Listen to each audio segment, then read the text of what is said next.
They call Ciri the Lady of Space and Time. She travels between worlds. I felt bound to her. By destiny. By something more. Cirilla, the lion cub of Cintra, the Lady of Space and Time, adopted daughter of Geralt of Rivia and Yennefer the Sorceress, the most powerful being in the Northern Kingdoms, and one of the most badass female characters in fantasy. Today we are going to analyze Ciri of the Witcher books and games.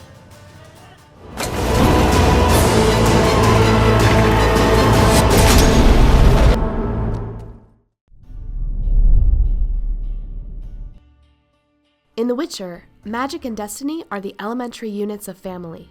Ciri's adoptive parents are Geralt and Yennefer. Both lost the ability to have children of their own. Geralt is sterilized as a result of the mutagens that made him a Witcher, and Yennefer was made barren during her sorceress transformation. In the Witcher novel, The Last Wish, Geralt meets Yennefer after she foolishly attempts to capture a gem that nearly kills them both. Geralt has unknowingly spent 2 wishes on the genie and has one final wish to spend on anything he desires.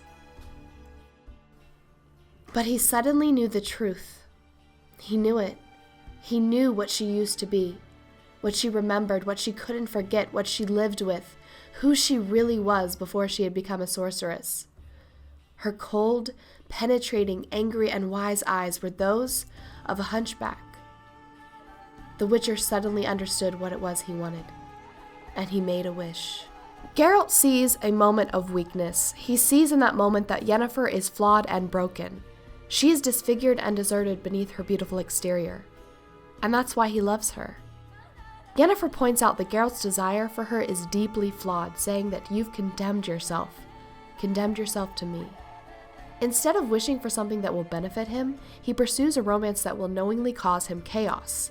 The point is, love is not rational in the world of The Witcher.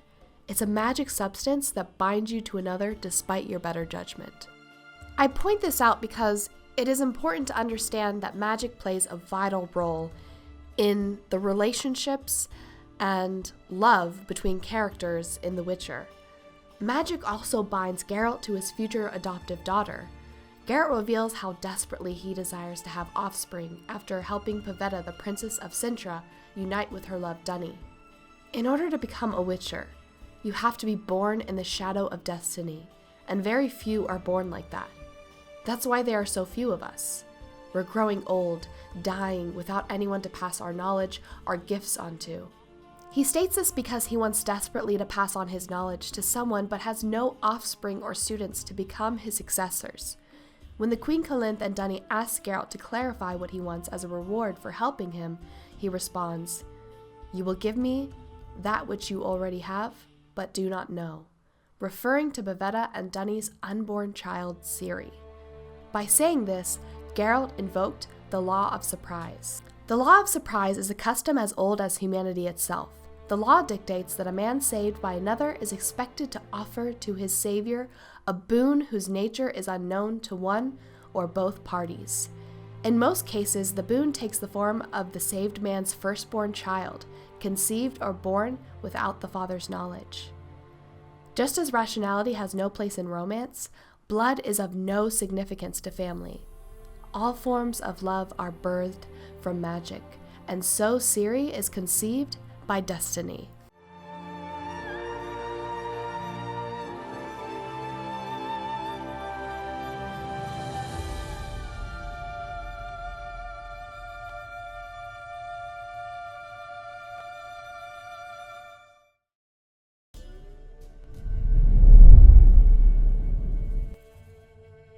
In Ciri's adolescence, after losing her parents, Geralt takes her to Kaer Morhen to receive her training and become the first female Witcher.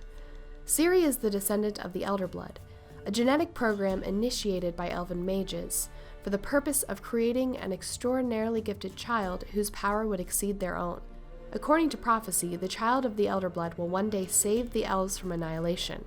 However, the last carrier, Laura Doran, bonded with a human instead of an elf, thus shattering all plans regarding her offspring. Because Laura Doran had human offspring, the program was considered a failure. However, Laura's human offspring developed powerful magical abilities. Ciri was born as a magic source and later developed the ability to travel between space and time, visiting different worlds and dimensions. Her powers were very unstable at first and difficult to manage, so her adoptive parents Yen and Geralt, along with Triss, who became like a big sister to the child, gave her the necessary training. Geralt instructed her in the ways of combat, Yen in the practices of magic, and Triss taught Ciri self-acceptance and poise. Unfortunately, she couldn't complete any of these pursuits. She couldn't consume the mutagens to complete her transition as a witcher. Her magic was too unstable to become a sorceress, and she was too much of a tomboy to be comfortable with traditional female roles. Although Ciri's adoptive family wanted the best for her, she could not be contained by any set societal role. They soon realized that attempting to control Ciri in any sense is like trying to capture fire. Her substance makes it impossible for her to bend to the world around her. Ciri is independent. Because she bends time and space, she is untethered by societal roles, but this freedom is her cage. Her power forces her to constantly run and lose everyone she loves. Unfortunately, Ciri's gift brings her much misfortune. It appears that anyone that gets close to her ends up suffering a terrible death. Her love life has been a disaster. Her first lover, a female bandit named Missile, was brutally murdered. Her next attempt at intimacy resulted in a man literally dying on top of her before they could become intimate. The game even hints at her disastrous love life when a sweet gentleman with a bit of a crush on Ciri attempts to help her. But of course, any potential romance is cut short when he is murdered by the Wild Hunt. Ciri inevitably jeopardizes the lives of anyone that gets close to her, because so many groups want to capture Ciri and use her blood to empower their causes. Here's a list of some of the groups that want to kidnap her. The list is long. The elves want to impregnate Ciri with an elven child to return the powers to elven bloodlines. They kidnap her and try to impregnate her, but she escapes. A bounty hunter, Leo Bonhart, was hired to kill or kidnap Ciri and killed off all of her bandit friends. The sorcerer Vilgefortz wanted to steal Ciri's powers. Her own father wanted to marry and impregnate her. Thankfully, when he meets her, he realizes that incest is disgusting and changes his mind. Yeah, did you hate this asshole in the game? Now you have a reason to hate him even more. He tried to marry his own daughter. That's another layer of effed up. And of course there is the Wild Hunt. The king of the Wild Hunt, Eredin, wants to use her powers to strengthen their forces. Or in other words, enslave Ciri and use her like some type of human weapon. Now that I've brought you up to speed, let's look at how Ciri's background affects her personality and behavior in The Witcher 3: The Wild Hunt. The game starts off with Ciri on the run, something she has been doing her whole life. She does so with the help of an elf named Avallac'h. This is a strange situation from the start because Avallac'h was the one that tried to forcefully impregnate her by an elven king to return the elder blood to their kind. He was the elf that Laura Doran, the carrier of the elder blood, should have married and had children with before she fell for a human. Despite his sinister motives, he somehow earned Ciri's trust. How? How does he earn her trust? As stated before, Ciri has lost most of the people in her life. As a result, she has accepted the company of others with unpure motives to sate her loneliness. Her first love, Missile, only had physical desire for Ciri. There was no emotional intimacy, but this didn't bother her because she needed affection. Ciri has learned to accept dysfunctional and insincere love out of pure human need for socialization. As someone that is always on the run, she has to accept whatever fleeting affection comes her way.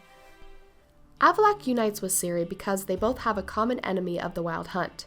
During their journey, they undoubtedly saved each other's lives many times and spent many hours together. It was probably during all this time spent together that Avallac'h earned Ciri's trust. In Avallac'h's den, we see several objects that upset Ciri. There is a lineage tree that shows Avallac'h is still interested in Ciri's genetics and possibly still wants to breed her. She meets Avallac'h's lover, who says that Avallac'h didn't care for Ciri at all, that he put up with her just to defeat the Wild Hunt. There are also several sketches of her. This hints that Avallac'h has an obsession with Ciri. He may look at her and be attracted by the features that remind him of his former lover. She looks like Laura Doran because she is related to her. But instead of loving Ciri for it, he most likely resents her because Laura rejected him. In the end, all we can conclude about Avallac'h is that he did in fact use Ciri, but for understandable reasons. He uses her to stop the Wild Hunt and the White Frost. He probably hated and resented her the entire time. She probably brought back painful memories of being rejected by the love of his life. But in the end, we are encouraged to accept it and allow this betrayal for the greater good when Ciri defeats the White Frost. More significantly, when Ciri discovers Avallac'h's betrayal, she is comforted by the two people that have never betrayed her. Like everyone else in Ciri's life, Yennefer and Geralt both tried to make Ciri something she was not. Geralt tried to make Ciri a witcher, and Yennefer tried to make her a sorceress. But they didn't do these things with Avallac'h's motives. They didn't put up with her for the sake of accomplishing a goal. Like true loving parents, Geralt and Yennefer's goal was always to make Ciri as safe and happy as possible. They, unlike many people in Ciri's life, would love her and care for her regardless of her genetics. Sometimes I wish I could be like them. Drunk or giggling? Whichever it is, today's your chance. Not what I meant. I'd like to be ordinary. Problem is, you're not. You were born to greatness. As I've been hearing since I was born. All because of this damned elder blood. My gift. My curse. It granted me all of these powers, but it's also why I've spent my life fleeing, hiding. Then it's time to end this. Another significant moment in the game that steered Ciri's actions is the death of Vesemir. Just like Geralt and Yennefer were like parents to Ciri, Vesemir was a bit like a grandfather to her. He provided her with much of her combat training and was loved and respected by her as a result. When the Wild Hunt nearly had Ciri, Vesemir sacrificed himself so that Ciri could run. As a result, Ciri's anger and sadness trigger a strength in her powers she never even knew existed. Yeah, I'm pretty sure she never did anything like that in the books. Again, remember how everyone that gets close to her dies? This death is the final straw for her. This is the moment she decides to stop running and start fighting. Don't blame yourself. No Witcher's ever died in his own bed.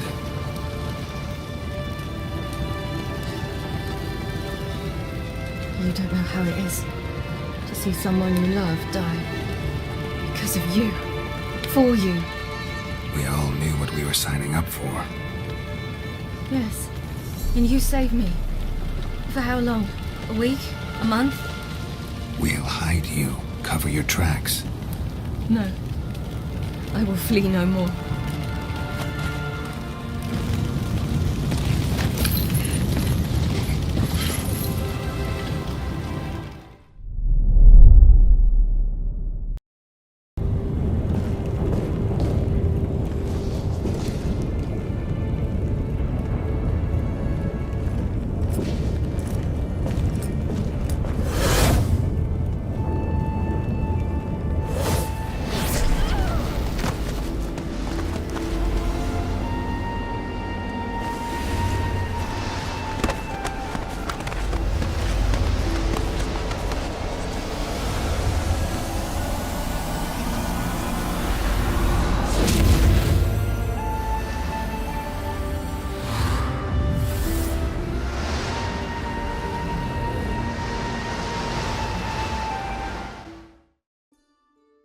Now, there are many endings to this game, but I prefer the ending where Ciri and Geralt end up together. Ciri is treated like a witcher and a true successor to Geralt's legacy. The books never ended with this note of positivity. At the end of the novels, both Geralt and Yennefer die, and Ciri is essentially orphaned. This ending felt most cathartic to me because all Ciri and Geralt ever wanted was to be together. It was like seeing destiny finally fulfill itself. Despite everything, space, time, war, and death were unable to keep them apart in the end. The Wild Hunt will never chase Ciri again, and the threat of the White Frost is gone. Finally, our broken characters that have never experienced uninterrupted happiness can have a moment of peace. It's beautiful. May I? Not here. You'll have ample opportunity soon enough, Witcher.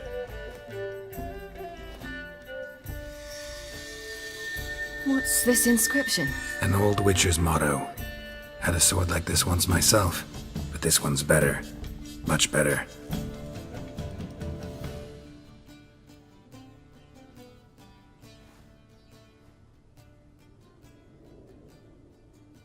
Let's try it out then. But these were just my opinions. Feel free to share your own and let me know what your favorite ending was. And thanks to my Patreon subscribers for allowing this video to happen. I don't make a profit from this channel. Every cent I earn is spent on the necessary equipment I use to keep it going. This is just a hobby that I love doing, and they help me keep doing it. Be sure to check out my other social media below and subscribe if you enjoyed this video. This video took me several months to make, and I had some technical difficulties, so I'm sorry for the delay. But if you enjoyed it, be sure to share it with your friends, because I worked really hard on it. Thank you guys. I should go. That your love may warm her life as the rising sun warms Damn these all the graphics, earth. man. Speak her name!